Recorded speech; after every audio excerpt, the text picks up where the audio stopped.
Through a cardboard door out of the past steps a beaming, moon-faced 23-year-old comedian named Oliver Norval Hardy. Oliver announces he's to be married in this comedy called Fatty's Fatal Fun, made 2 world wars ago in 1915, when life and the movies were both much simpler.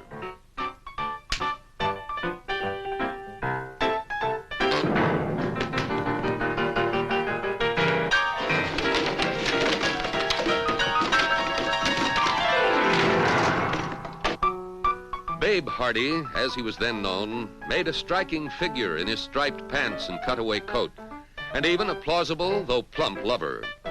But he was an obscure comedian in those days, one of the unknown hundreds who dashed madly about in the deluge of minor comedies that flooded the silent screen. Fame, stardom, and an immortal partnership with Stan Laurel lay some 12 long years, and uncountable pratfalls, pins in the pants, and pies in the face ahead. Young Stan Laurel looked like this at the beginning of the decade which silent comedy at its height was to make the laughing 20s. Stan played a brash patent medicine salesman in Kill or Cure, one of his early Hal Roach comedies. Laurel's skill at pantomime was polished at the best of schools, Fred Carno's English Music Hall Company, where he understudied the star, Charlie Chaplin.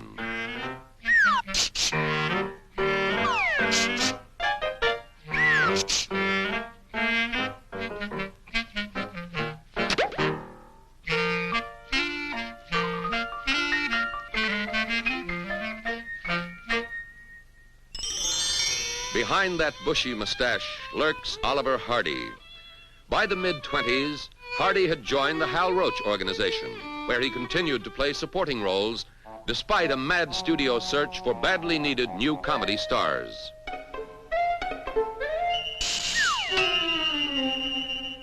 Vivian Oakland begins to succumb to the musical charms of her new boarder, Milton the Mad Maestro.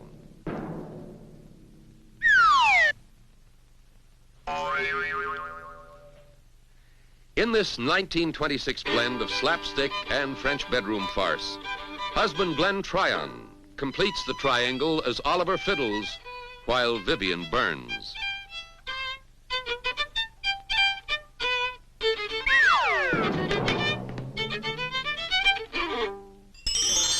Six months later, Laurel and Hardy were both to appear in a Hal Roach comedy called 45 Minutes from Hollywood, but never in the same scene together. Stan is almost unrecognizable behind that big black mustache as an innocent hotel guest harassed by a pair of battling intruders.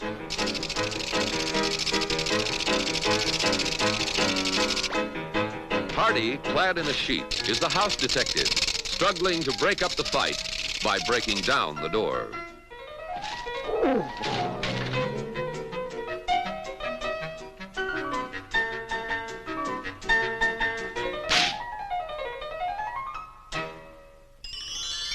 By the following year, 1927, Laurel and Hardy had been cast together several times and were beginning to pair up purely by accident. In films like Sugar Daddies can be seen the gradual evolution of one of the greatest of comedy teams.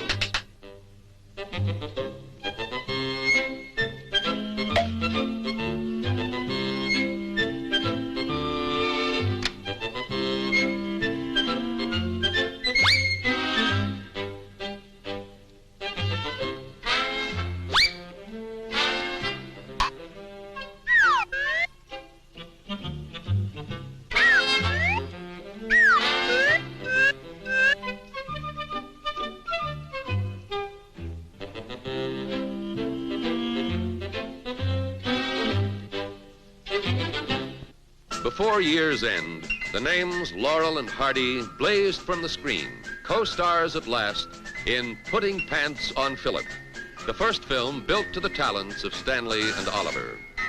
The plot was supremely simple. Uncle Ollie had just met nephew Stan at the boat. Stan is visiting from Scotland, and the attention attracted by his kilts mightily embarrasses Natty Hardy, one of the 10 best-dressed men in Upper Sandusky. "Walk behind me," says Oliver, "far behind."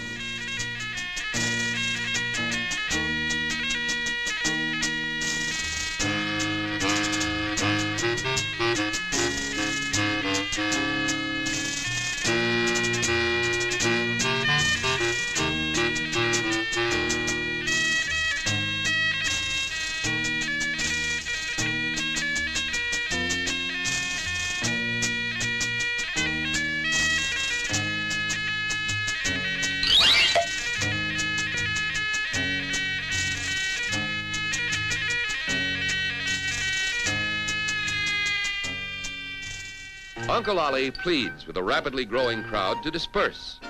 With Hardy in the role of a sport and Laurel as, of all unthinkable things, a lady chaser, Putting Pants on Philip differs from the later Laurel and Hardy films, for Stan and Oliver had yet to invent the bumbling, derby-hatted characters that were to make them world famous. Years later, when his career had ended, Stan Laurel was to name this his favorite comedy.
Laurel and Hardy were old pros who, in hundreds of pictures, had thoroughly learned the exacting job of being silent screen comedians. Laurel was, in addition, a comedy innovator, and many of Stan and Oliver's best gags were to originate with him. They worked without pretension and for the moment, little dreaming that their comedy would continue to delight audiences more than 20 years after the cameras stopped grinding and the Klieg lights flickered out.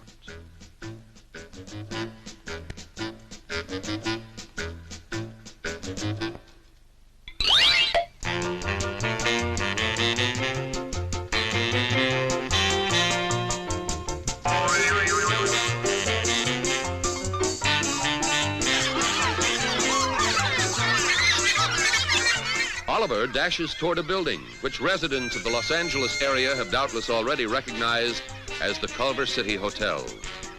Like so many other Hal Roach comedies, Philip was shot with an eye to economy just a block or two from the studio itself.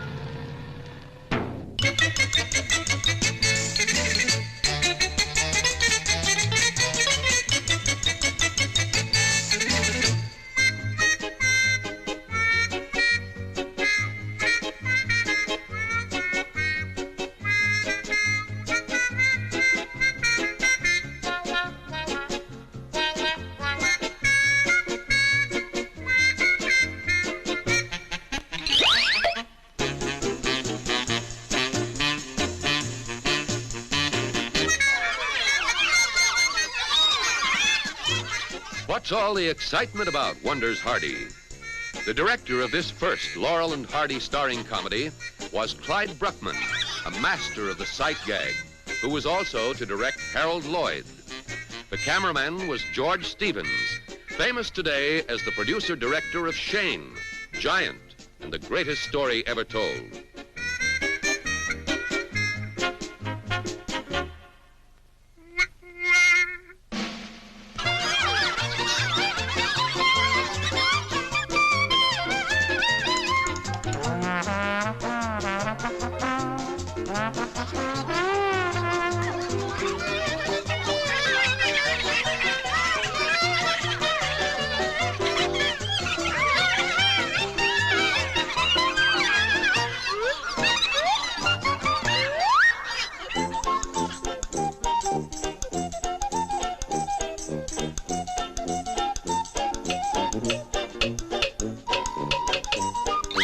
Hold it, says Uncle Ollie. Let me show you how.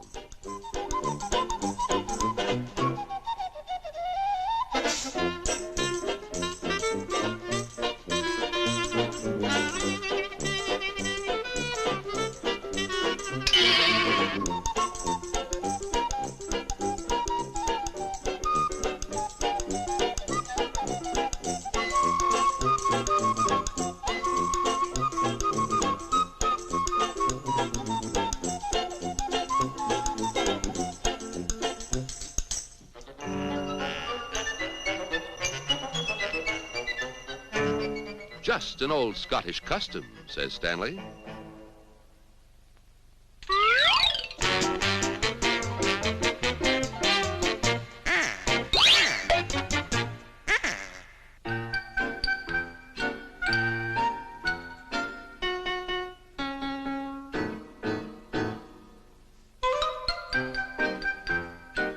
Just an old American custom, says Oliver.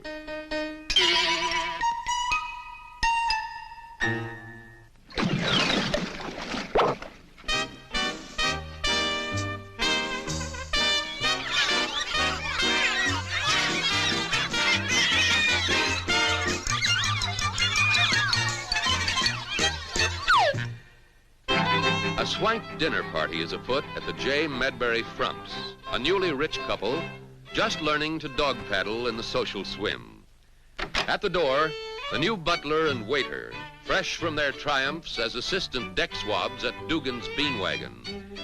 In the few months between Putting Pants on Philip and this comedy, called From Soup to Nuts, Laurel and Hardy had found their derbies and the characters they were to play for the rest of their movie lives.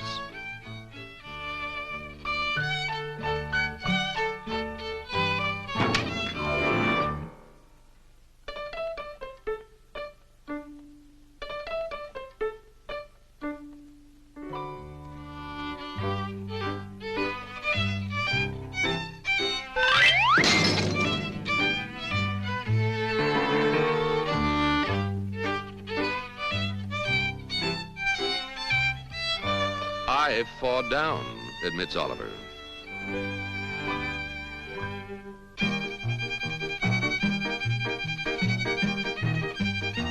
The harassed hostess is Anita Garvin, one of the Hal Roach Studios' harem of girls who could remain appealing through every slapstick indignity.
I fall down again, Oliver confesses.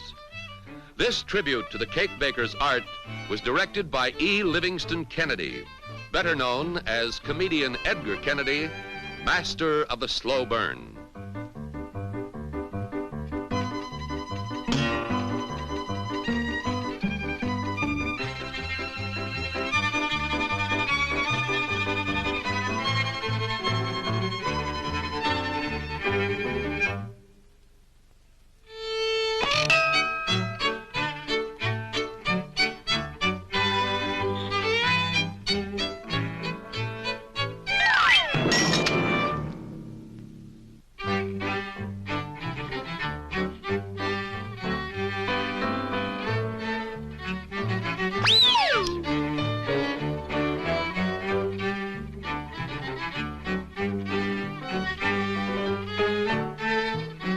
Post Frump, played by Tiny Sanford, grabs for a towel.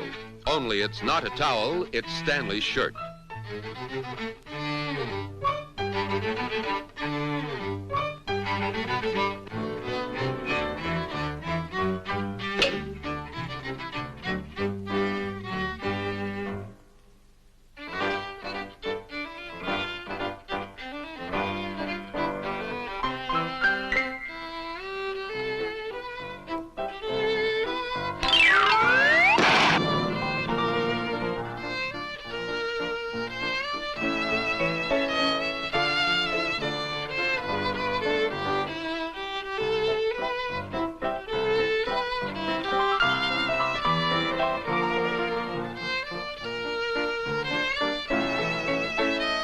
In this moment of crisis, Stanley takes command.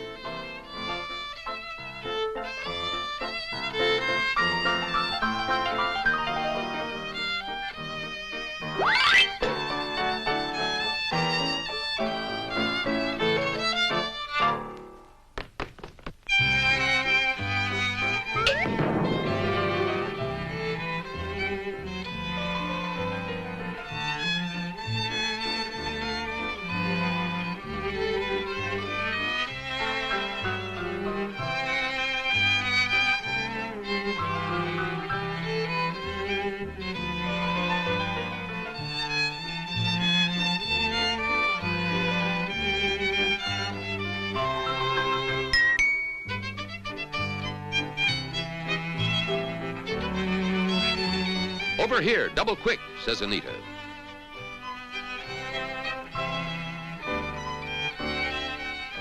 Did you gong, madame? Asks the efficient Oliver.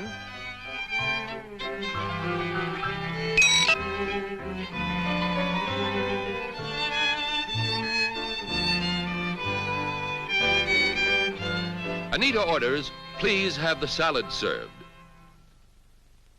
Undressed. Fastidious Hardy dishes up the soup, while greensman Laurel's in the kitchen preparing the salad.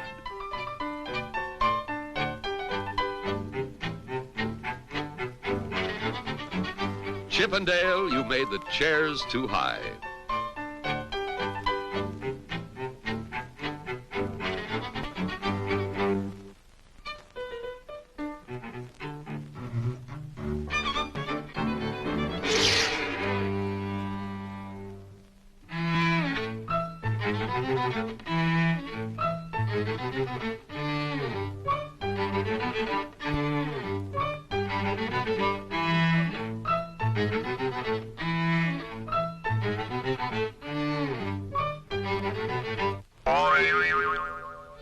Alert to every order, Stan serves the salad undressed.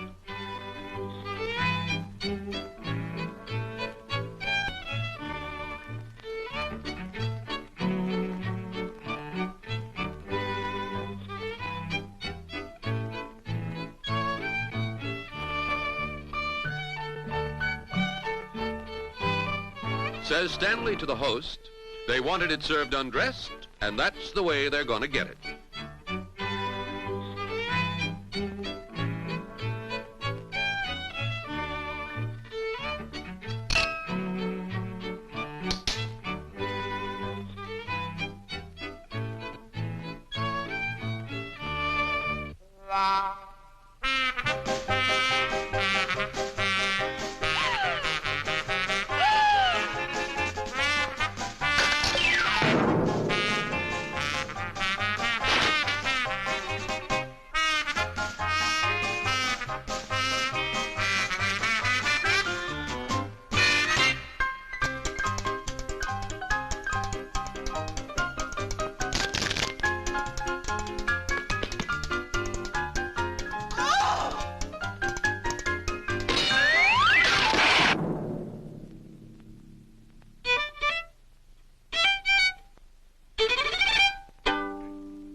In 1927, Jimmy Finlayson, Laurel and Hardy, and Charlie Chase, Hal Roach's top stars in their only appearance together, improvised comedy on the spot as carefree inmates of a happy asylum. In a mousetrap microphone, Charlie finds lunch. Stan and Oliver as William Tell and Target.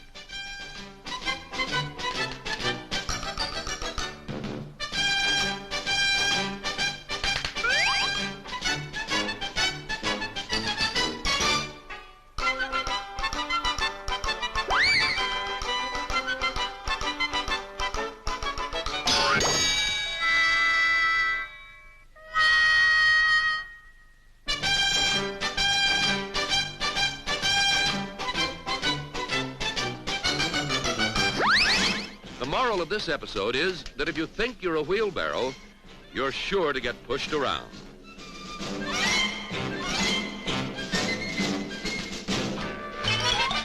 There's a home movie quality to these silent clowns cavorting on a long-departed sunny afternoon on the Hal Roach lot. Meeting an ocean liner, impatient Charlie Chase spots his lady love, Viola Richard, on the upper deck. Viola goes to the left. Charlie follows, and fate's fickle finger flicks man-hating Anita Garvin smack into his path.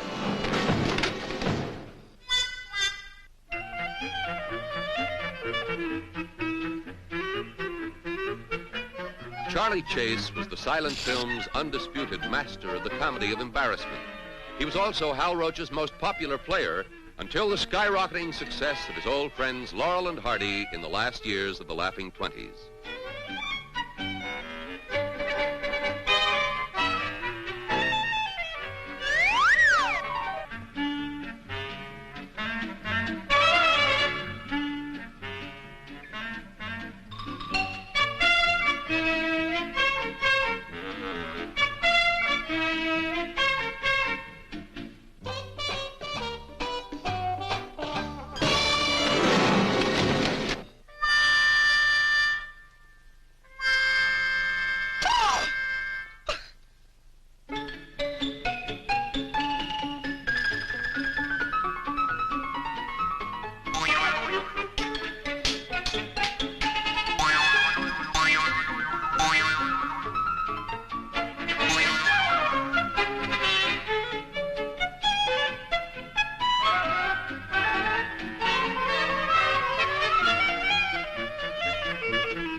"1 minute," says Charlie. "I forgot something important."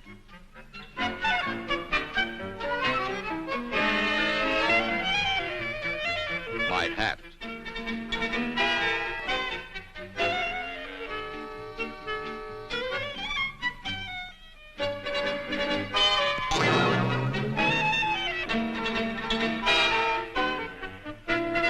The impulse that cannot be denied.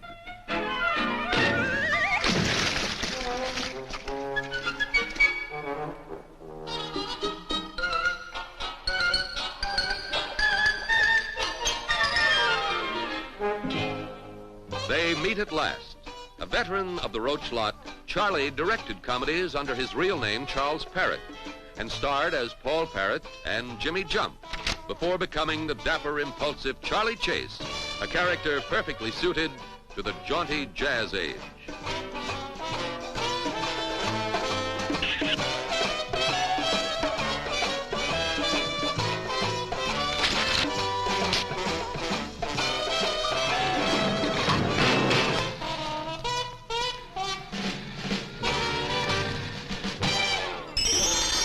In his yard, Chicken King Schultz poses with his prize rooster, grand champion at the International Poultry Show.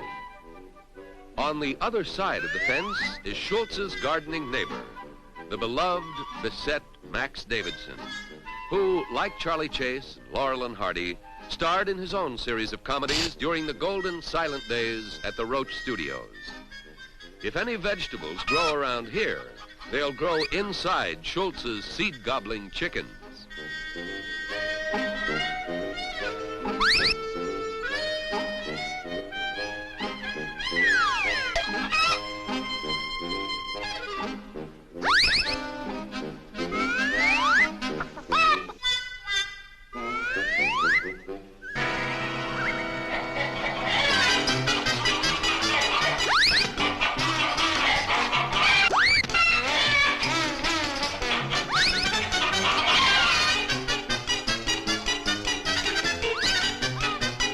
Naturally, of all the chickens, Max grabs the champion. And naturally, just at that moment, the terrible-tempered Mr. Schultz is looking through the fence.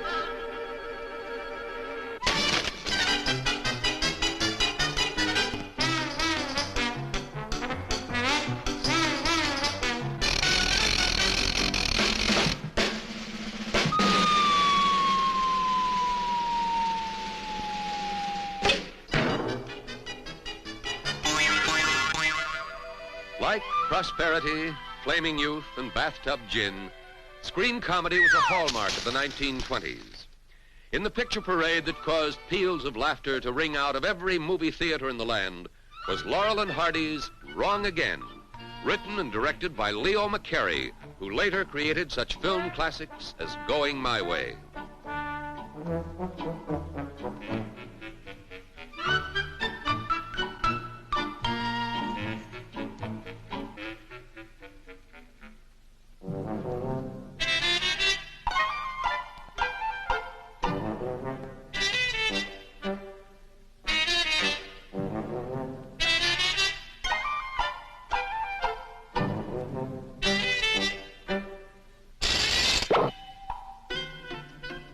Stable hands Stan and Oliver made the horses look smart.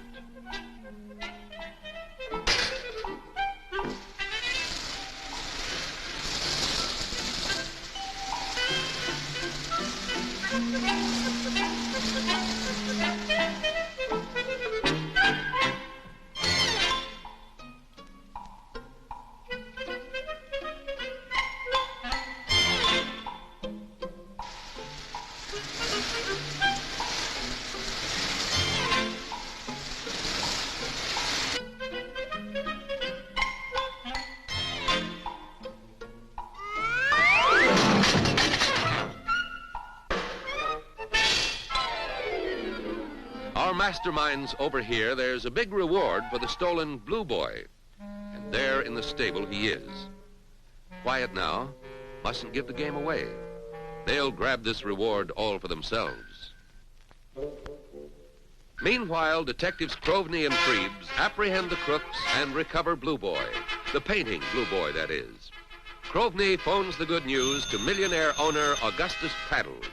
Don't fiddle-faddle, orders Paddle. Bring that painting over at once.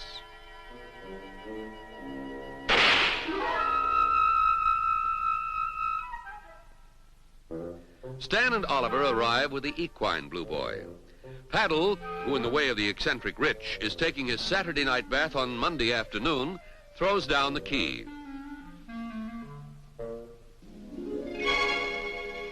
You mean in the house? Asked Hardy. Expecting his painting, Paddle says yes, never dreaming that this Blue Boy has 4 hooves and a tail and may not be housebroken.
Paddle calls from the balcony, "Put Blue Boy on top of the piano, would you mind?"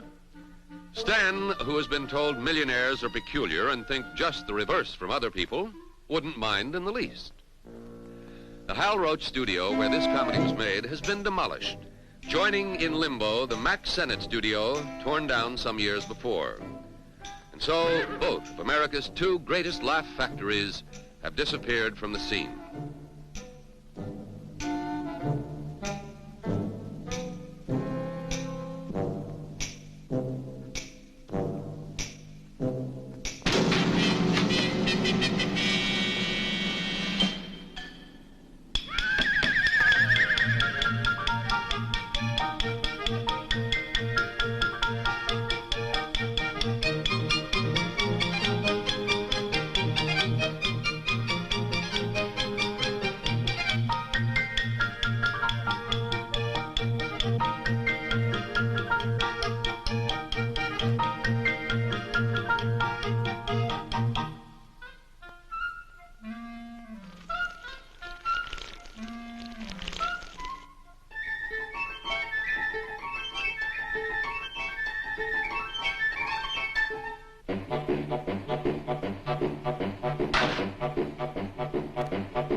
A car arrives at the Paddle estate. In it are Paddle's dowager mother, Detectives Crovney and Freebs, and the Blue Boy that doesn't whinny. Shh, cautions Oliver. Someone's coming. We'll give them a big surprise.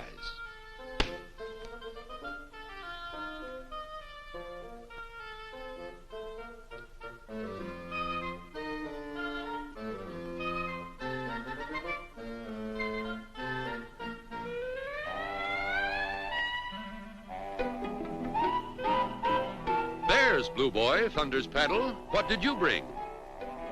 We made a slight mistake, laughs Oliver.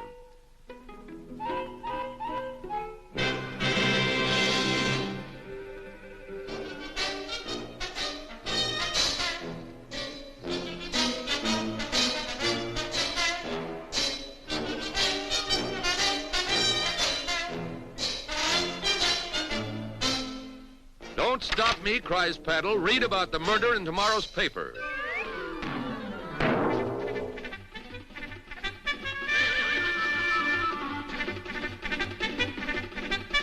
No damage, ma'am, reassures Crovney. Detective Freebs is only stunned. Anders Randolph, a leading villain of silent days, took time off from supporting such glamorous stars as Greta Garbo to act as a foil for Charlie Chase. Charlie plays a type as common as bad dreams at tax time, the pest with the sneezes.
Sight gag comedy, the great silent clowns, and fumeless, smooth-riding trolley cars like the one shown here have all but disappeared. Progress doesn't always mean that things get better.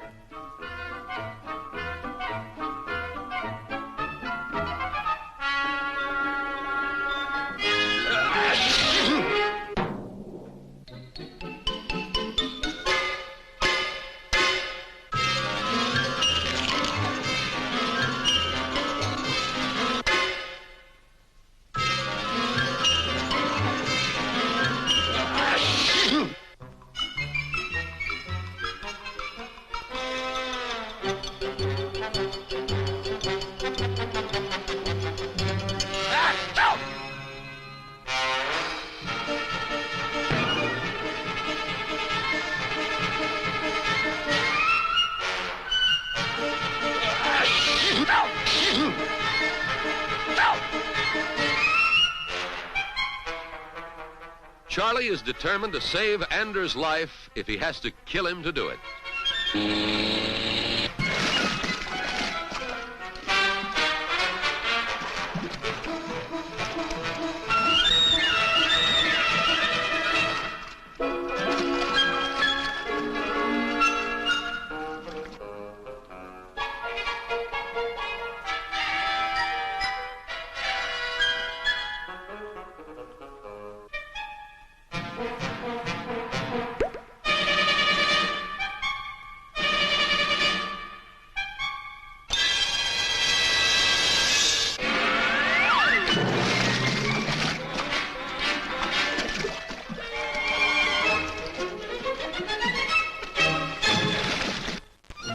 Laurel and Hardy contractors arrived to finish a house. A New York Times editorial years later was to remember Skinny Stan, the bow, playing against Fat Oliver, the fiddle, and recall the gay, ingenious music they struck together. In the finishing touch, the fiddle and the bow achieved a symphony of sight gags within a total orchestra of just 5 people. The owner approaches the master builders and offers them a bonus if they finish on time. That we will, declares Oliver.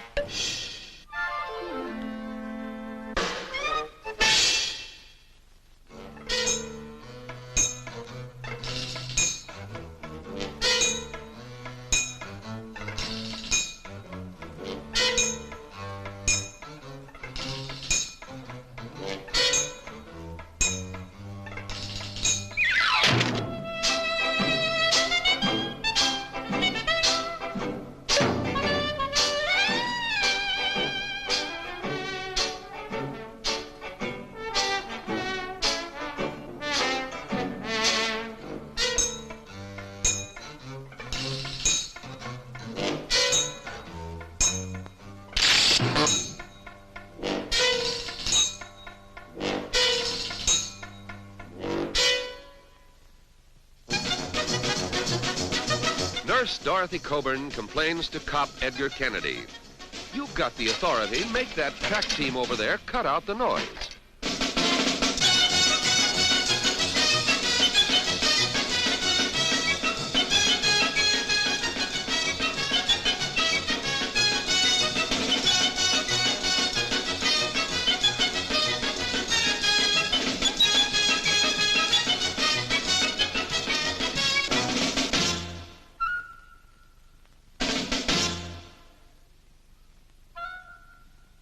Listen, says Kennedy. If you must make noise, make it quietly. This is a hospital zone.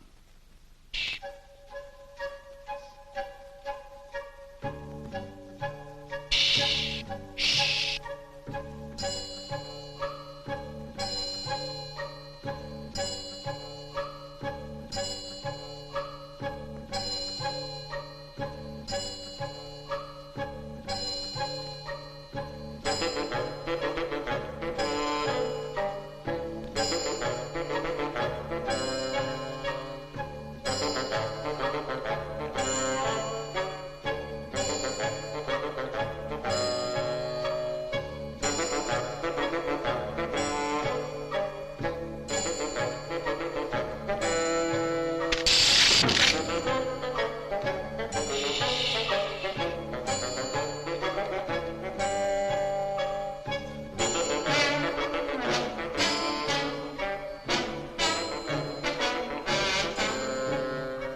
Boss Hardy orders, get them nails out of the way.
Who's in charge here? Asks the nurse.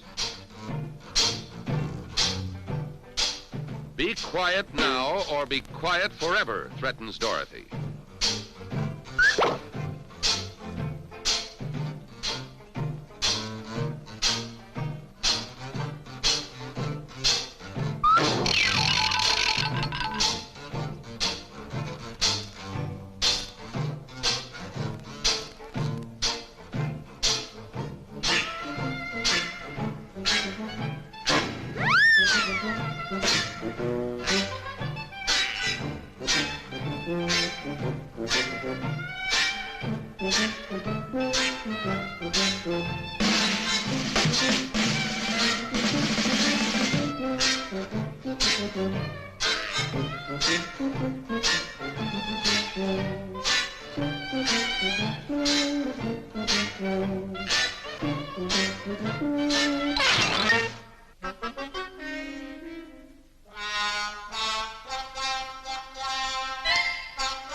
Oh, shut up, says Kennedy. The law can take no more, but gets it anyway.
Through skill, sweat, and sheer chance, the house is finished on schedule.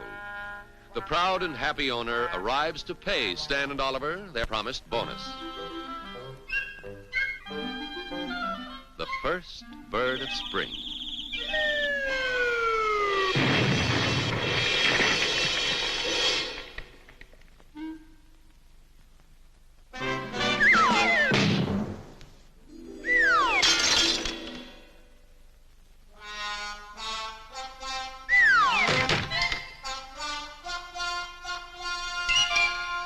Give me back my money, cries the owner.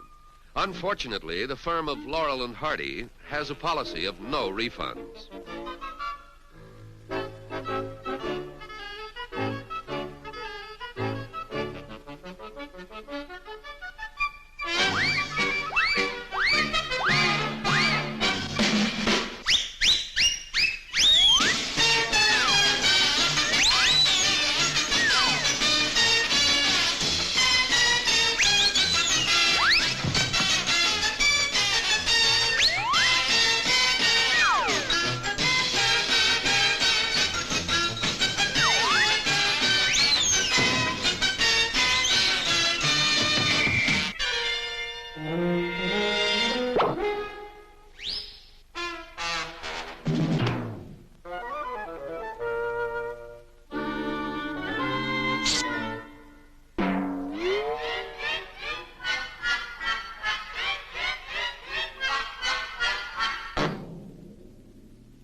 finishing touch.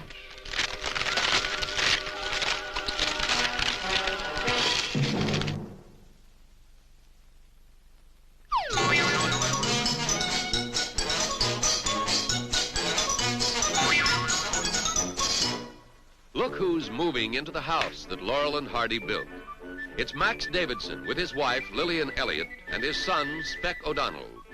The neighbors gossip about the new owners of a home it took 5 days to build and 5 years to sell.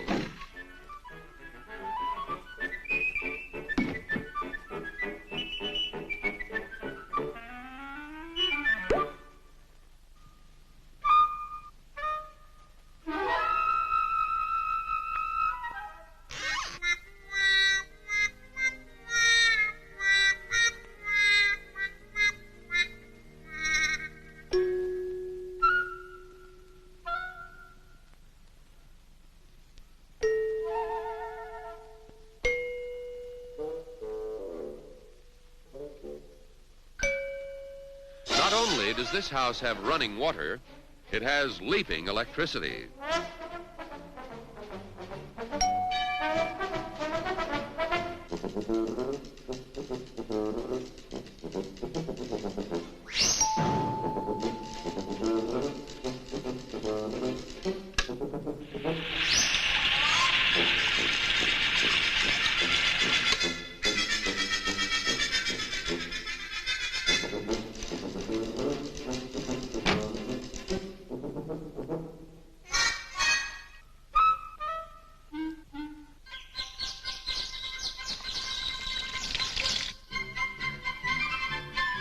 A special linoleum for people who change their minds. If you don't like the design, just mop it off.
Mama calls to Max to help move the piano.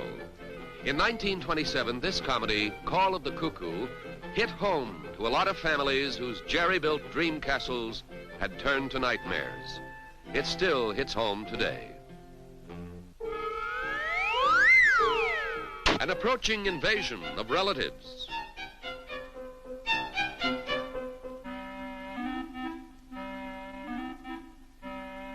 Is the floor crooked? Max brings in his spirit level. The only way to straighten that floor is to tilt the world.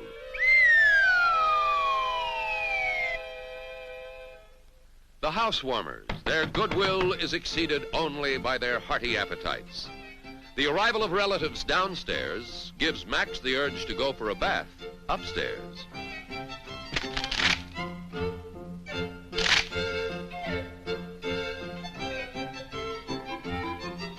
In bursts the horde, shouting for directions to the dining room.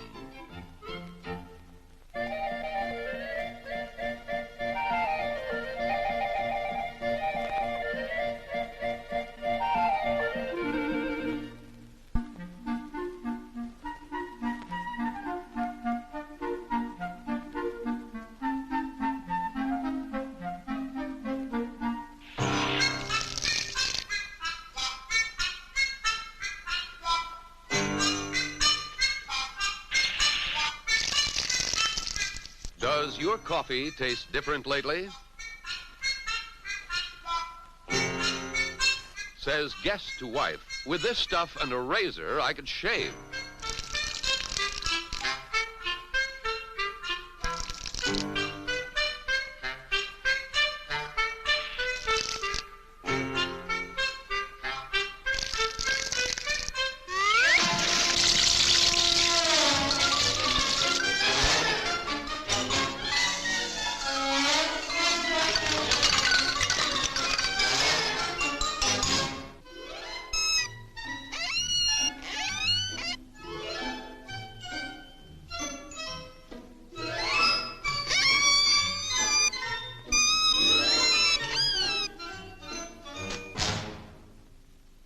Youthful spirits liven a dull afternoon.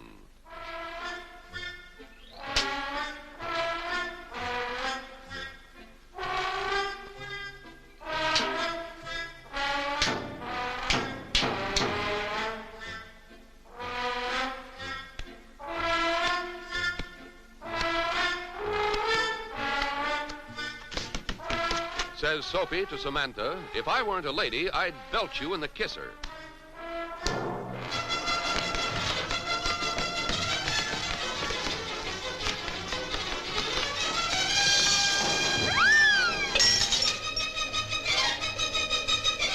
Not the telephone, cries Max. We'll be sued by AT&T.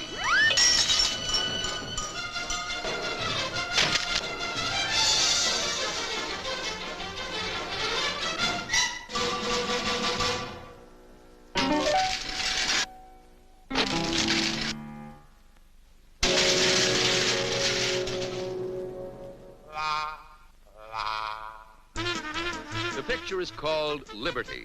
And liberty is just what Stan and Oliver have foremost on their minds. Written and directed by Leo McCarey, this comedy was released in 1929, when Laurel and Hardy had reached their peak, and both the laughing 20s and the golden age of silent comedy were drawing to a close.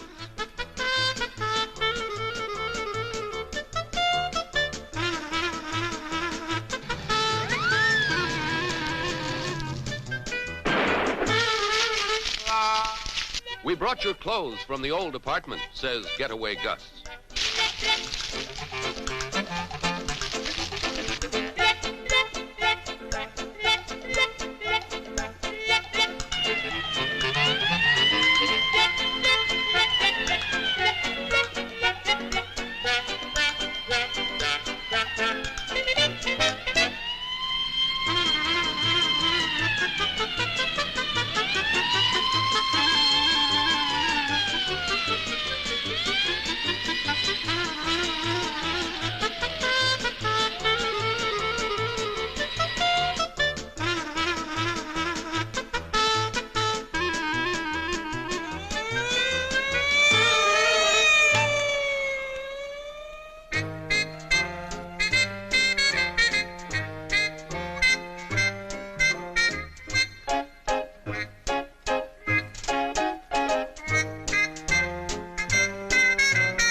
Stan has traveling trousers and Oliver's in a pinch.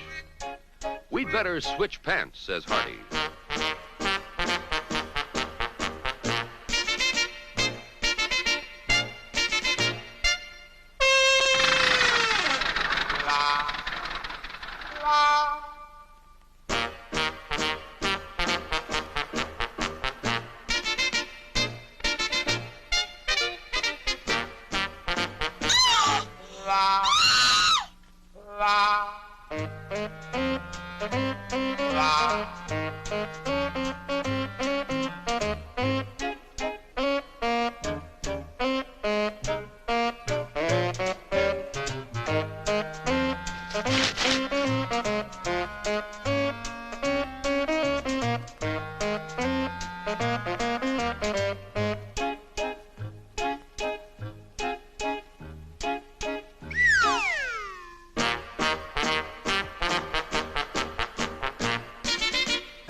Something bit me, whimpers Stanley.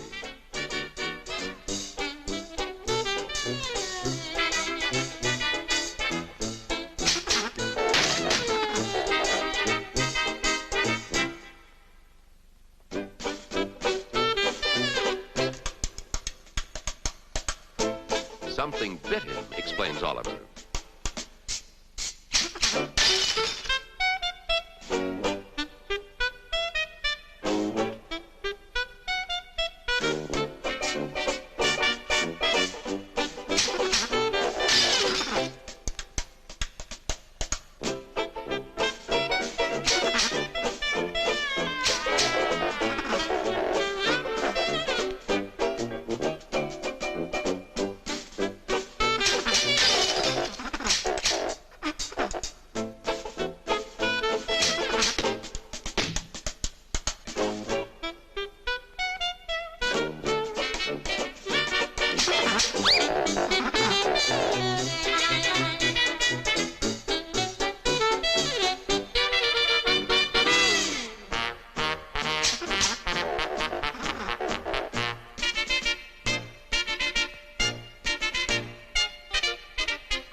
Get to the ladder, directs Hardy, who little realizes he's gotten back not only his own pants, but also an extremely lively future seafood dinner.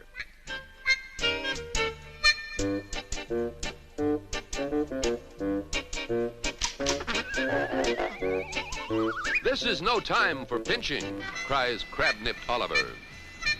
Producer Hal Roach was a past master at that delicious blend of comedy and terror to be derived from peril in high places.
Hardy's idea of safety at last.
Why did you do that? Asked Oliver.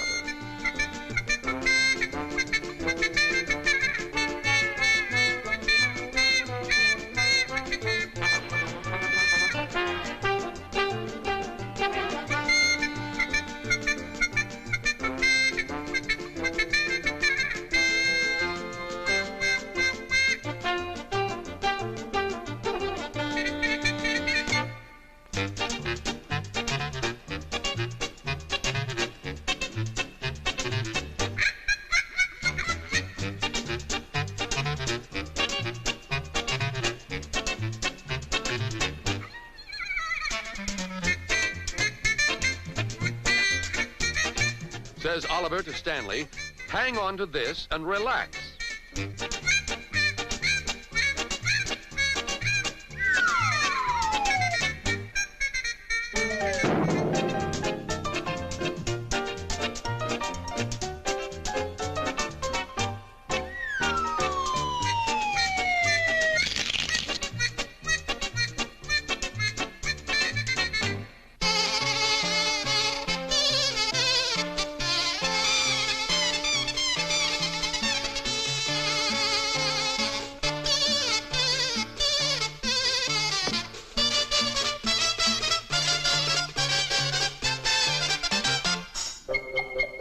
In a classic comedy called Dumb Daddies, Max Davidson demonstrates the dangers of carrying a show window mannequin across town. The crowd wonders what murderous Max has in that sack and deduces it has got to be a body.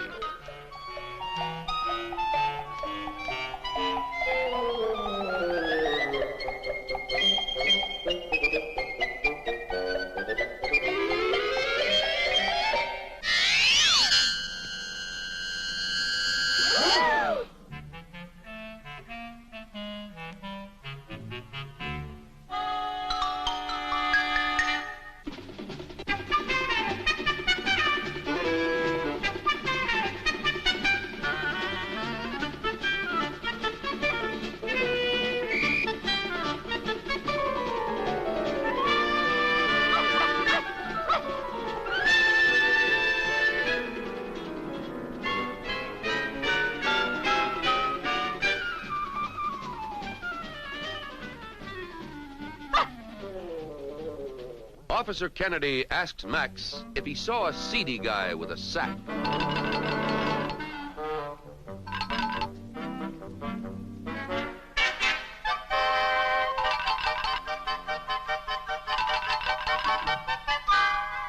Is it yes or no? Cries the exasperated Kennedy.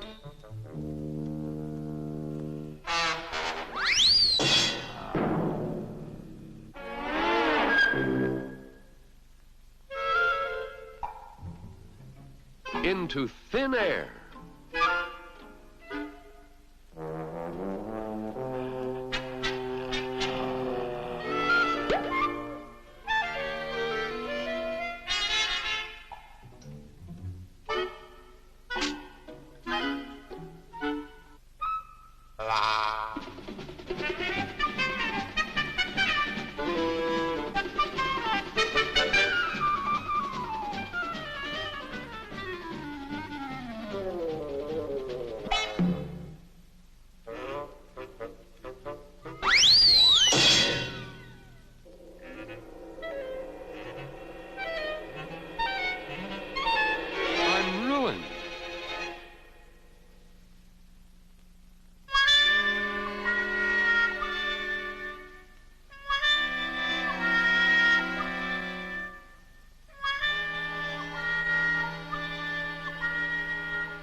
Along comes a gentleman who has been picking up too many glasses that were full and setting down too many glasses that are empty.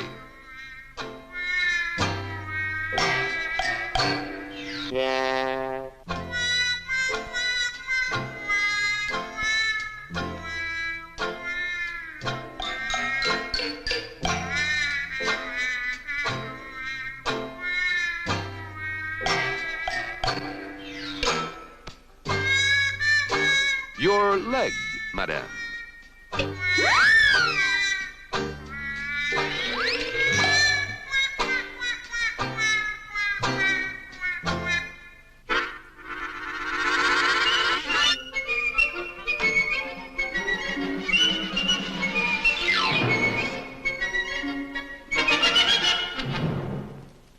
Now, a finale of Laurel and Hardy highlights believed by some critics to be among the screen's funniest moments. In Double Whoopee, the Prince of Pilsenstein, to whom Erich von Stroheim movies were mother's milk, brings old world glamour and bad credit to a New York hotel.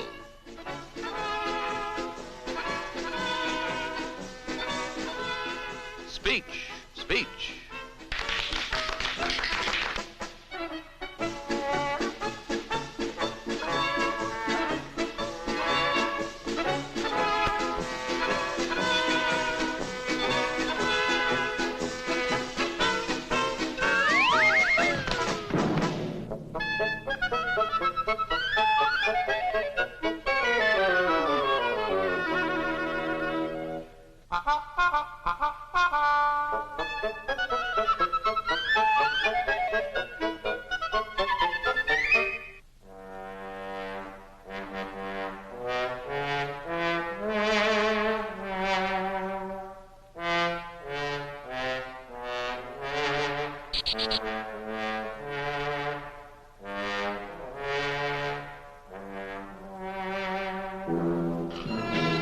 Schweinhund, yells the prince. In my country, this would mean death.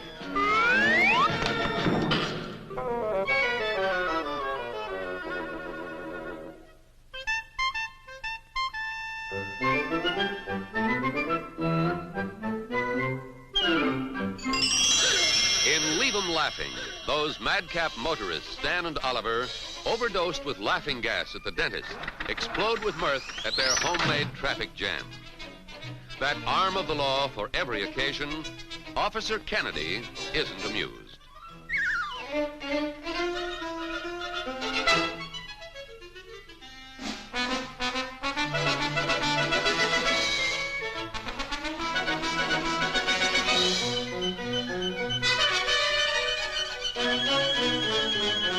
It's off to the station house, exclaims Kennedy.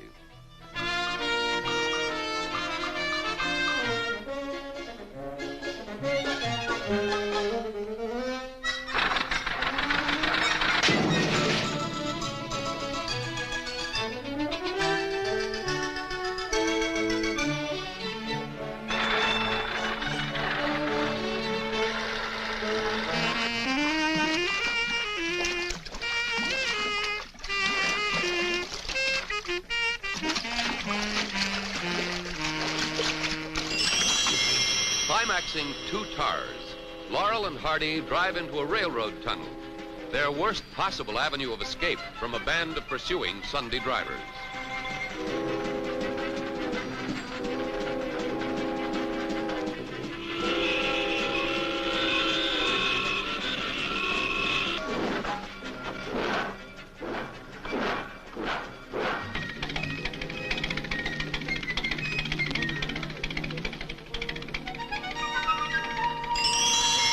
In habeas corpus, Oliver the Agile scales a wall.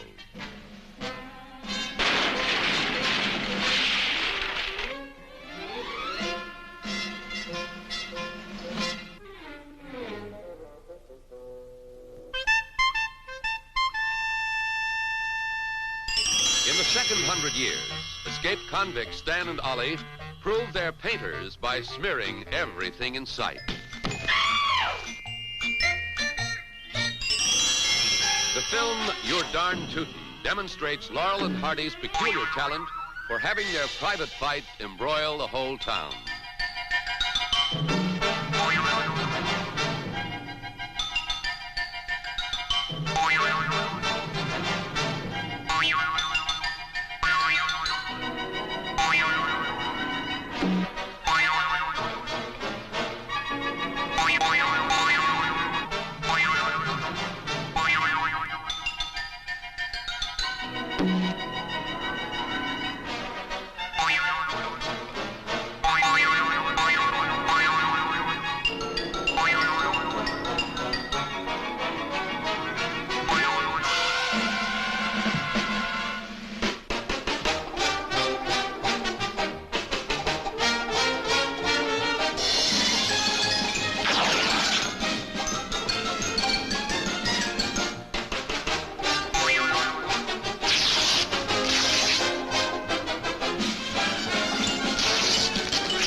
Battle of the century transformed that old slapstick standby, the pie in the face, into Armageddon.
2-4 down.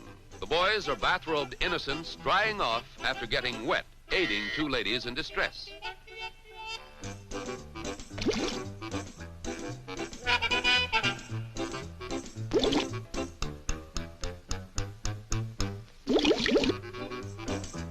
Be bohemian, says Oliver.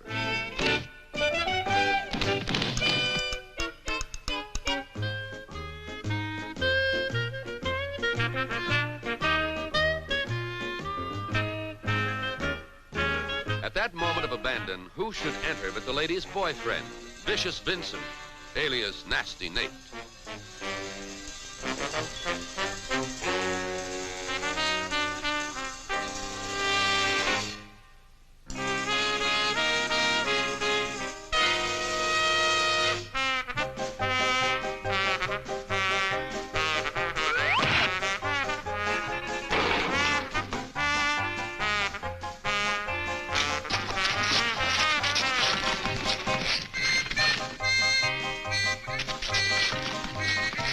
Just passing by, Laurel and Hardy's wives, human bloodhounds, master henpeckers, and crack shots.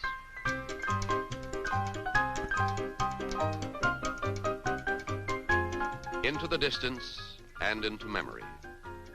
We will never see their like again.